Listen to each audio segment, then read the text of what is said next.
नमस्कार. इंडियन किचनमध्ये मी रुपाली गिरी आपले स्वागत करते. आजच्या या व्हिडिओमध्ये आपण पाहणार आहोत झणझणीत असा ढोकळा कसा बनवायचा. तर बघा, आपल्या घरी अवेलेबल असणारं 1 वाटी बेसन घ्या. त्यानंतर बघा, गार्निशिंगसाठी हिरवी मिरची, परत खोबरं घेतलेलं आहे मी किसून, आणि आपण जे लोणी काढतो त्याचं उरलेलं ताक आहे, आणि लिंबू, परत आहे मीठ, बेकिंग सोडा, आणि हे आहे साखर. अशा प्रकारे आपण या थोड्या मोजक्या साहित्यामध्ये आपण ढोकळा बनवू शकतो. ढोकळा बनवण्यासाठी किंवा वाफवण्यासाठी मी एक पातेलं घेतलेलं आहे.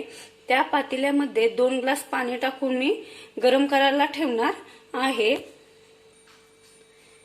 पाण्याला उकळी येईपर्यंत मी या टीनमध्ये, हा केकचा टीन आहे, याला तेल लावून आपलं जे बॅटर आहे ते याच्यामध्ये टाकणार आहे. प्रथम मी त्याला तेल लावून घेत आहे.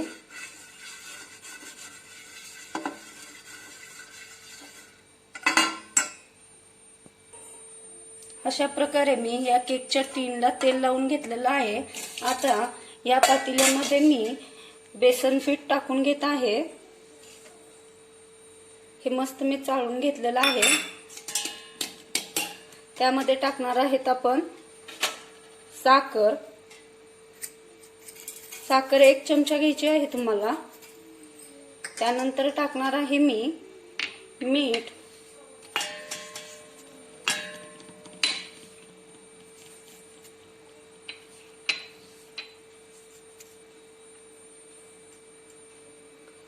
आणि ते छान अशा प्रकारे हलवून घ्यायचं आहे तुम्हाला. हे छान प्रकारे असं हलवून घेतल्यानंतर त्यामध्ये टाकणार आहेत आपण हे ताक. तुम्ही ताक नसेल तर दह्याचाही वापर करू शकता. लागल तसं टाकायचं आहे थोडं थोडं. मी थोडाच करून पाहणार आहे.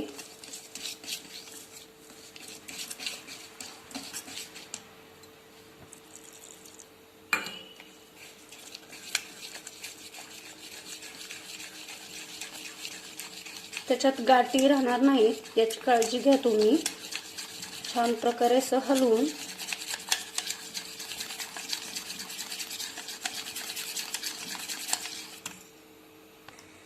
बघा, पूर्ण गाठी काढल्यानंतर आपलं बॅटर असं तयार होतं. असं तयार झाल्यानंतर यावेळेस आपल्याला आता ह्याच्यामध्ये काय टाकायचं आहे, प्रथम लिंबू पिळायचा आहे.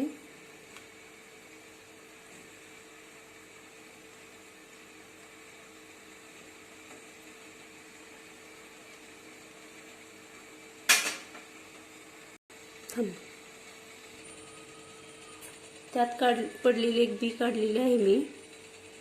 त्यानंतर आणखी 1 लिंबू तुम्ही 1 वाटीसाठी पिळून घ्या. त्यानंतर टाका सोडा.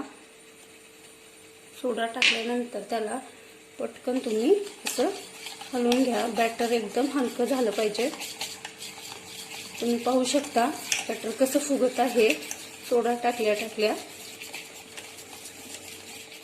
त्याला मस्त अशी जाळी येत आहे.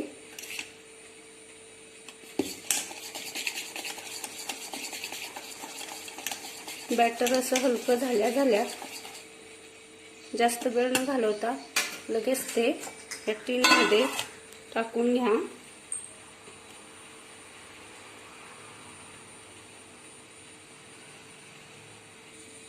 हे पूर्ण बॅटर मी यामध्ये ओतून घेतलेलं आहे. थोडंसं तुम्हाला असं टॅप करायचं आहे ज्यामुळे त्याच्यातले एअर बाहेर निघल. आणि आता हा टीन तुम्हाला या पातेल्यामध्ये ठेवून द्यायचा आहे आणि साधारण 15 मिनिटं मध्यम आचेवर तुम्हाला ते वाफवून घ्यायचं आहे. तर चला, 15 मिनिटं आपण याला शिजू देणार आहोत. चला, आता 15 मिनिटं झालेली आहेत. तर आपण पाहूया आपला ढोकळा कसा झालेला आहे. मस्तच खूप छान फुगला आहे, तुम्ही बघू शकता. आता आपण तो थंड करायला घेणार आहोत. 15 मिनिट झालेले आहेत. मी ढोकळा काढून घेतलेला आहे आणि हा थंड करण्यासाठी मी ठेवलेला आहे. पूर्णपणे ढोकळा थंड झाल्याशिवाय तो कट करायचा नाहीये. आपण थंड होण्याची थोडीशी वाट बघूया. आपला ढोकळा पूर्णपणे थंड झालेला आहे, तर तो आता आपण काढून घेऊया.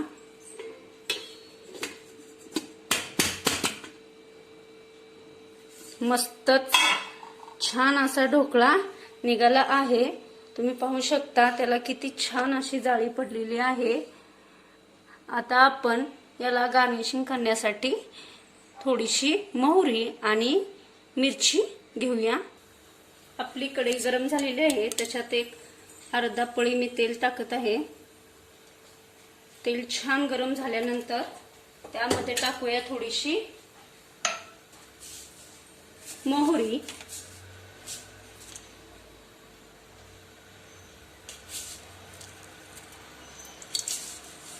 मोहरी चांगली तडतडल्यानंतर आता ही मोहरी आपण टाकणार आहे या ढोकळ्यावर आणि ती छान अशी पसरून घ्यायची आहे.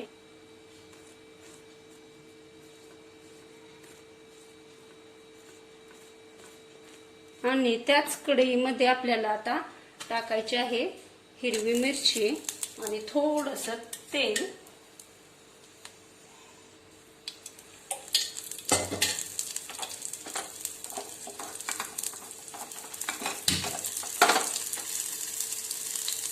ती छानशी अशी तळून घ्यायची आहे आपल्याला.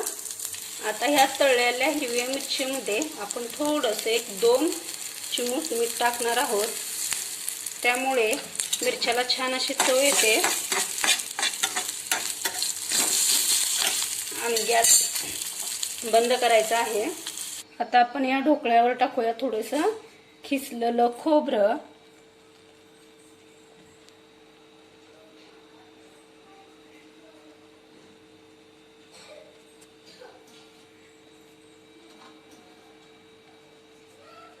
मस्तच दिसायला तर एकदम सुंदर दिसत आहे. चला करूया याला आता कट करून घेऊया आपण.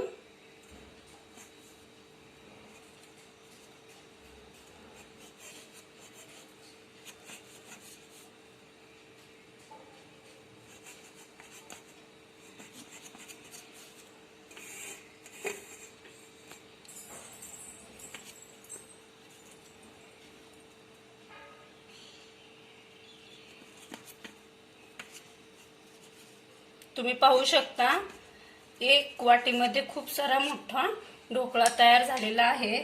सुपर. आणि ही मिरची तोंडी लावण्यासाठी एकदम सुंदर लागतो हा ढोकळा खाण्यासाठी. तुम्हाला नक्की आवडेल. जर तुम्हाला माझी रेसिपी आवडली असेल तर माझ्या चॅनलला सबस्क्राईब, लाईक आणि शेअर करायला विसरू नका. बघा खूपच छान. तुम्हाला नक्की आवडेल. ट्राय करा. धन्यवाद.